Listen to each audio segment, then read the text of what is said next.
Okay, hello chess players. Let's see if we do something interesting in this blitz game. We have a Caro-Kann defense. And then what are they going to do here? They're going to exchange bishop f5, so kind of the classical variation. h4, h6, knight f3, knight d7 is the usual to prevent knight e5, and then h5, bishop h7, bishop d3 takes, e6, bishop f4, usually queen a5 or something. Nope. Okay, we're going to castle. Okay, so now this line I've kind of discovered through trial and error. This is the usual approach. We do something like this. He's going to play there. We got to play king b1. And yeah, I'm trying to remember. It's just bishop e3, or I think exchanging is fine as well. I'm just going to exchange. I'm going to play some boring chess. I'm going to exchange and I'm going to play bishop e3. Now, as boring as this looks, the end game is actually a little bit better for white because I have this bind over here. So we're going to just start improving our position, getting our knight to a good square, getting our pawn to a good square, gaining a little bit of space, and eventually creating a kingside bind. I know this just looks like absolutely boring chess. Like this is successful for black somehow, but you've got to keep in mind that these endgames are not favorable for black.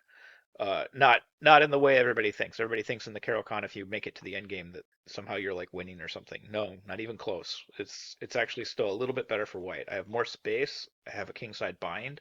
I just have a little bit of an advantage here, and I can actually just keep pressing this indefinitely. One thing to keep track of is this knight is actually running out of squares. So he was kind of keeping track of that. So I want to play b3 at some point and safeguard this. But I don't have to. Well, I'm going to do it now. I don't have to do it now. I didn't like the fact that he had a4, but it's it's a necessary evil, I think.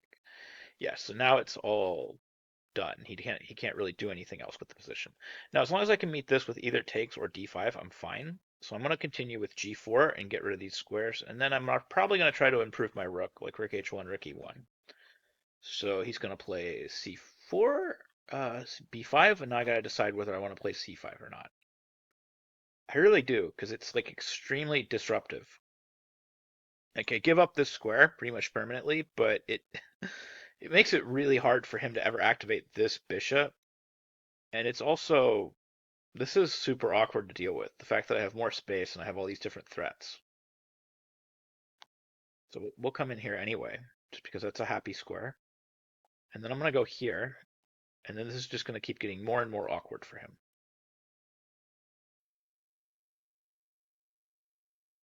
So yeah, the placement of his pieces right now is really awkward. So I kind of want to play bishop e5, but I also want to redeploy my rook now, because it's a good time to do it. I'm thinking he'll play knight d5 anyway. In which case, why do I need my bishop on e5? You know, I might want it to hang back to f2 or something. He's actually got like really good position. Okay, so bishop e5, bishop e5, bishop f6, bishop e5. If this exchange happens, I'm happy. Yep, I have to take this way because otherwise I hang this pawn. Hopefully he doubles, and then I'm just going to take. And then, and then strangely, even after rook takes, this is just advantage white. I'm going to play here, here, come back, and then play a4. And I'm planning on doing that pretty much regardless. So I'm going to play here. And then he needs to decide. Like I gave him the option to take that file. He's not going to take it, so I'm going to take this file. And then we're going to play here.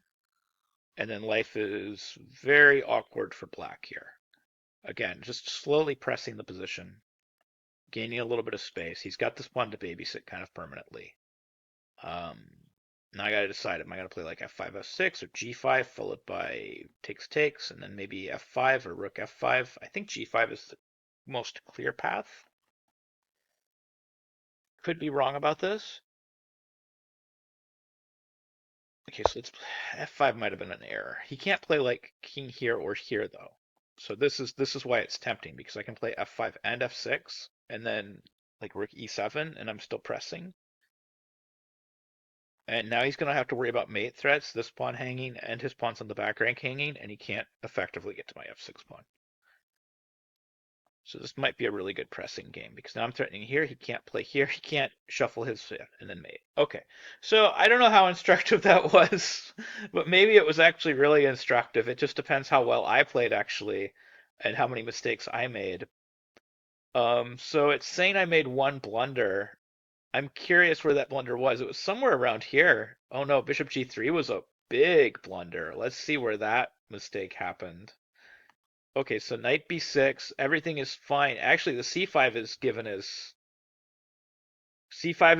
okay. So like that decision to close stuff off wasn't terrible. Even though like positionally it does look strange, giving up that d5 square, but the gaining space and the keeping him cramped long term, that was right. So it really disliked. What did I miss with bishop? Oh, that was a tactic. Okay, so rook h1 is fine probably.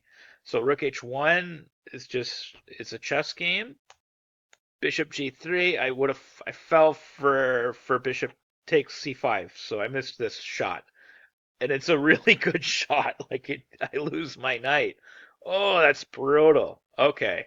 So I missed that, but that was basically the only thing I missed. My accuracy overall was about 90%. And my technique after that was really good. Like after I corrected the very next move, by the way, with rook h1, everything was fine. And then knight d5, this is all correct. And this is just very, very slight edge white. And now you can see this is starting to get to be much bigger advantage. Like even though like I have this hole and I have this pawn, like he can't even play rook d5 here because we just play king before we take. We come back, we play a4, a5, etc. So it's like these endgames, a lot of people think like the Caro-Kann endgame is better for black. Actually, no. And a lot of people think the Caro-Kann endgame is better for black because eventually this pawn hangs. Well, not if you keep an eye on it. If you maintain this pawn on h5, it's actually very strong. And of course, if you can avoid losing to, tactical shots, like this bishop c5 idea, then of course your endgame is good as well. But like once you get to the pure endgame, most of these endgames actually favor white pretty significantly. So like you can see already here, it says like +3. And then I'm curious about the method I used to improve here with g5 is correct, okay. And then it wants g6, but it doesn't think gh is terrible.